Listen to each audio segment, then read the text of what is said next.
I'm Chris Stemler from Best Line Equipment. We're here today to talk about daily maintenance on a Bobcat track loader.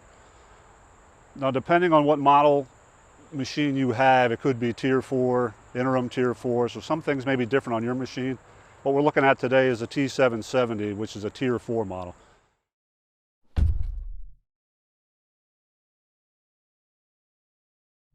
So what I normally do is start at the back of the machine, open the back door, and we're going to be doing this from the perspective of an operator. So we're not going to get into things you need any major tools. This is all things you can do with basically a grease gun and a small wrench. So on the back of your machine, there's a service schedule on the back door, as well as in the operator's manual.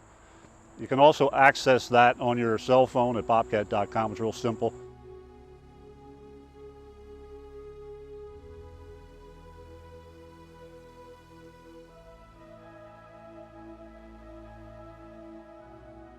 So on a daily basis, every 8 hours, you want to check your engine oil, which is similar to what you're going to do on your truck. Pull the dipstick out, make sure you have proper level of engine oil.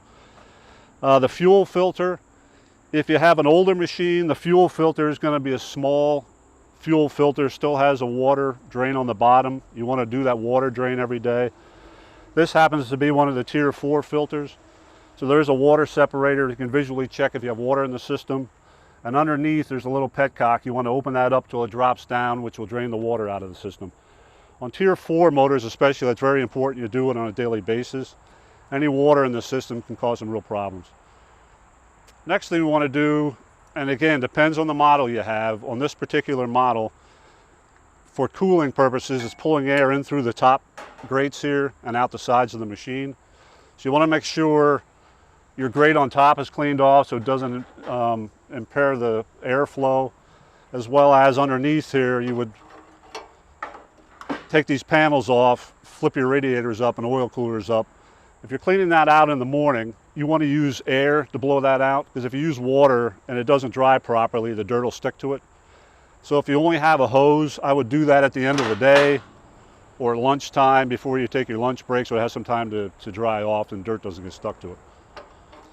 And you may have different style doors in the back here. Some of our doors, the older ones, had a lock on them.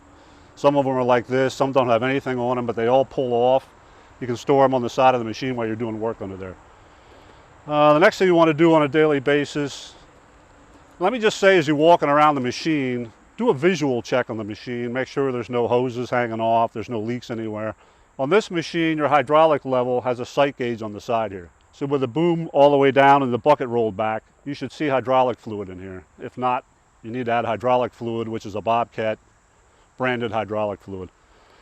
Another very important thing to do, which a lot of times is overlooked, is greasing your grease fittings. So in general, everywhere there's a pivot point on the machine, there's going to be a grease fitting. So you would need a grease gun. So as you walk around the machine, everywhere there's a pivot point, there's a grease fitting. So a couple of the grease fittings that people miss are on your bob touch levers here. So there are grease fittings on the side on this machine. Some of the machines have it on the back. They're missed, so what happens over time, when you put your pins up and down, they bind up, and you definitely don't want to be banging on the bottom of the pins to damage your bob touch. So just make sure they get greased. Another thing you want to keep your eye on a daily basis is your air cleaners. You don't want to pull your air cleaners apart unless you get an indication in the screen to do it. A code will come up. One thing that's missed a lot of times, if you have air conditioning on the machine, on the side of your machine you have recirculation filters, clean air filters. So you take the cover off here, there's actually a paper filter inside there. You can tap out, get the dust out of it, put it back. Your regular air cleaners for the machine, you don't want to change those unless you're told to do it with a code on the screen. So there's an outer and an inner air cleaner, and those you don't want to bang out. You want to replace those with new Bobcat air cleaners. So there's an outer filter. When you change that, every 3 times you change the outer filter, you would change the inner filter. That's something else you want to keep an eye on a daily basis. The more you run your machine, you'll get to know it. You'll kind of get an idea when something doesn't feel right. So if you hear an audible beeping or you notice something just doesn't feel right in the machine, depends what gauge package you have.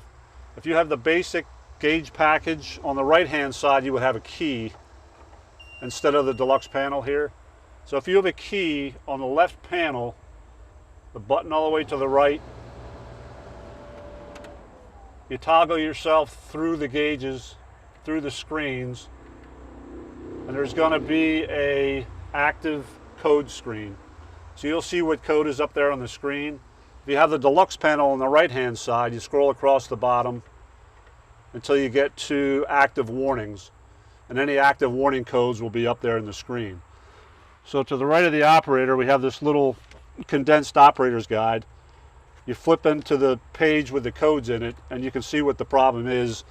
It's not necessarily that you can fix the machine, but at least you have a knowledge of what's wrong with it, so when you call into the service department, your service department, Best Line service department, you have an idea what the problem is. You can tell them what's going on in the machine. Something else I want to bring to your attention here, a lot of operators don't know it's even here. To the right of the seat, there's a little red knob underneath the seat bar. If you were running the machine and had the boom up in the air, you have an engine failure, run out of fuel, and the machine shuts down, the boom is going to stay in the air. It can get a little claustrophobic because you can't open the door with the boom in the air. So to get out of your machine, you would pull the knob up a quarter turn, which will drift your boom down to the ground, and then you can get out of your machine safely.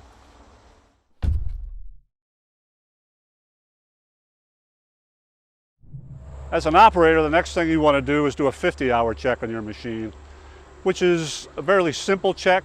Again, you want to do a visual walk around, make sure there's no broken hydraulic lines.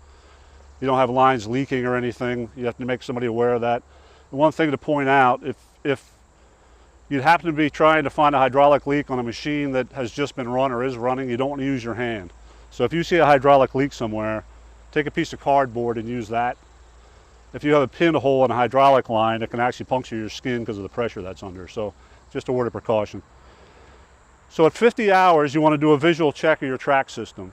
So on the Bobcat system, very rigid, heavily built, you want to do a visual check of your actual rubber tracks, which has steel inside. So it's normally got some kind of cuts in the track. You just want to make sure you don't have any severe cuts that may break over time. And at 50 hours, you want to check the track tension. So if you look at the operator's manual, it'll tell you how to do it. That tells you to get the whole machine off the ground. In the real world, what most guys do is have a bucket on the front of the machine, roll the bucket forward to get the front of the machine off the ground, and then in your center roller, you take a measurement of how much the track drops down beneath that roller.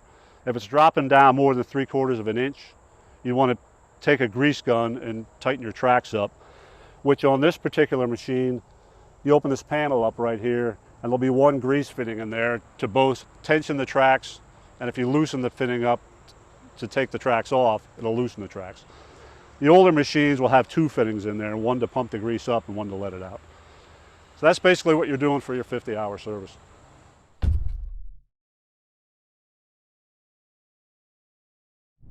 going to point out something to you, and again, this is one of the Tier 4 later model machines.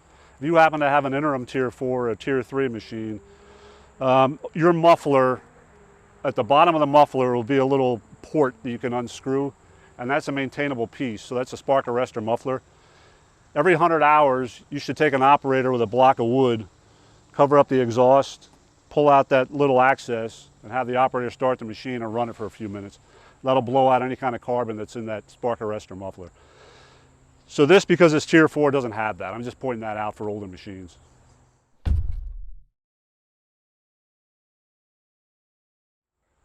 Another thing to be aware of at 250 hours, and again, every machine is different, so check your operator's manual. On a lot of the older machines, engine oil and filter gets changed at 250 hours. This particular one's probably 500 hours. Some of the new R-Series machines is 1,000 hours now. Once you get above the 500-hour service intervals, you want to call Best Line Equipment to come out and do your higher interval changes. The 500-hour and 1,000-hour interval changes, a little bit more involved that you don't want to be doing out in the field. Things like changing the fluid in the drive motors, checking the torque of the bolts in the drive motors. Your hydraulic system needs to be flushed. A lot of major things that you don't want to be doing in the field. So call Best Line Equipment. A lot of these things also, when you check your manual, even if it says do it at 250 hours, if you don't hit that many hours in a year, you want to do it on an annual basis. Save yourself time and longevity of the machine. And I'm Chris Stemler from Best Line. Thanks for watching today. If you have service questions, sales questions, call your local branch. We cover most of Pennsylvania and be happy to help.